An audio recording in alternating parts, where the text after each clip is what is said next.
Well, anything can happen at any time. Well, I went out on a cycle ride in 1992, which is an average ride, and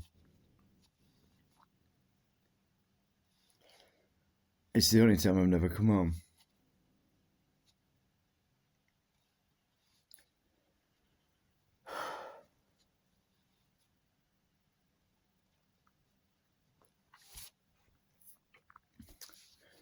But yeah, I mean, I had a bad accident, and I was nearly killed. I don't know how long I was unconscious, but when I woke up, I didn't know my name or anything. My memory had been completely wiped.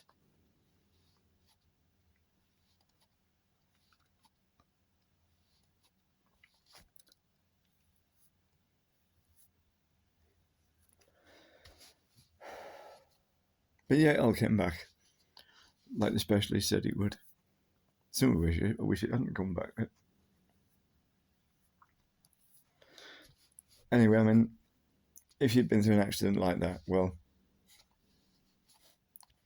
it can happen to anybody anywhere, can't it? I mean, famous or what? Accidents happen. I mean, I had one a few months ago on a much more expensive racing bike because that one was an old one. I'd been unemployed for about 3.5 years through no fault of my own. I'd given up signing on because I wouldn't tell them where I'd left the last job. It was a misunderstanding anyway. I'd given up signing on after 2 years, so I had no income and I had no money in the bank. So I'd managed to get, 4 days of work, 2 on one building site, and I just gave up because after well, about 3.5 years out of work, it was difficult. And then my friend gave me, I think, 2 days work, and I repaired the bike with the money from one of those. I think it must have been the second one. I think, was it? Oh, I can't remember which way around it was, but yeah, I repaired the bike because it needed new tyres. They were $199 each. And previously, before the tyres wore out completely, I had no money and no income, so I was riding the bike, bicycle, not motorbike, obviously, riding the bicycle in the melted tar. There's a thin sort of seam of it along the side of roads with chippings and tar on. You ride in that seam of the melted tar, get tar on the tyres, and then ride it in the dust to put something onto the canvas to stop the tyre bursting. And I mean, you think I'm poor now, or you think you're poor? Well, to me, that's poor. I mean, yeah, we had a bungalow and I had a home. I mean, my parents gave me food and that, but I mean, to me, that's poor. But I mean, I should have got benefits, but I'd just given up because it wasn't worth walking 2 miles to get 15 quid a week because that was all I was getting.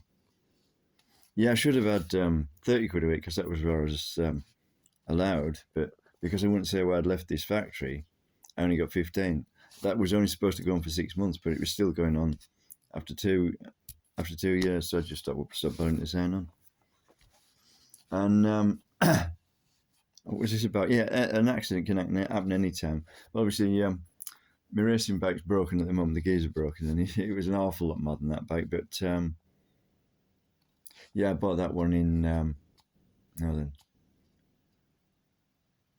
83. So, and one I bought a few years would be an awful lot more. And it wasn't quite the best. It was, 501, Reynolds 501 tube, and the best available, I think, then was Reynolds 531, was it? Yeah. And it was about, at least, I think it was about a third of the price of a 531. And I paid for it with it was money I'd been left by my dad's parents when they sold a house when I was very young.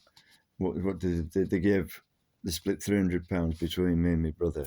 But when I was young, that was an awful lot of money. But by the time I was 16 or 17, it would only buy a bike. That's inflation for you. But I mean, it was like possibly £300 was maybe a third of the value of the house. It wasn't a big house. It was just it was more like a 2 up, 2 down cottage in a terrace. It wasn't an expensive one, but it's still a lot of money. It was a lot of money then. I don't know when that would be, 73 or earlier. It was an awful lot of money then. In 83, it was worthless. But yeah, I mean, I was out on this expensive racing bike a few months ago, and I went down the local main road, over a roundabout, and there's a one-way system to the well, if you're going that way, the one-way system is to the left, which and I'd passed the one-way system, and a car shot out and turned left from the one-way system and hit the back of me. It was an accident. It hit the back of me. I slid round and I was laid on my side, sliding down the road in front of the car that had hit me, and I really was frightened because I thought it was going to run. The car was going to go over me, but he managed to brake and stop before he hit me, which I was pleased about, really. And I was glad he didn't press the accelerator instead of the brake. But yeah, I mean, he got out and said, "Are you okay?" And he was quite shocked. He just said, "Oh yeah, I'm fine. The bike's fine." I just got back on my bike and rode off. Because to me, I mean, obviously, I was conscious. I couldn't feel any pain. I knew I was okay. And the bike, well, it was straight and it rode. It has got a slight buckle in the back wheel, but then every good racing bike has a buckled back wheel. It doesn't wave, so it's okay. But yeah, accidents can happen at any time to anybody. But well, look at Concorde. I mean, that was tragic, and the whole fleet of planes was grounded, wasn't it? And other things. What else was it? Can I think of? Well, there's always a train crash. In England alone, there's train crashes, and we have a really good railway system compared to some countries, and there's often train crashes and trains turning on the sides and stuff, and yeah, I mean, and isn't there so many crashes a day on motorways and stuff and roads and stuff? Unbelievable amount. And then there's accidents at work if you're lucky enough to have a job and stuff. So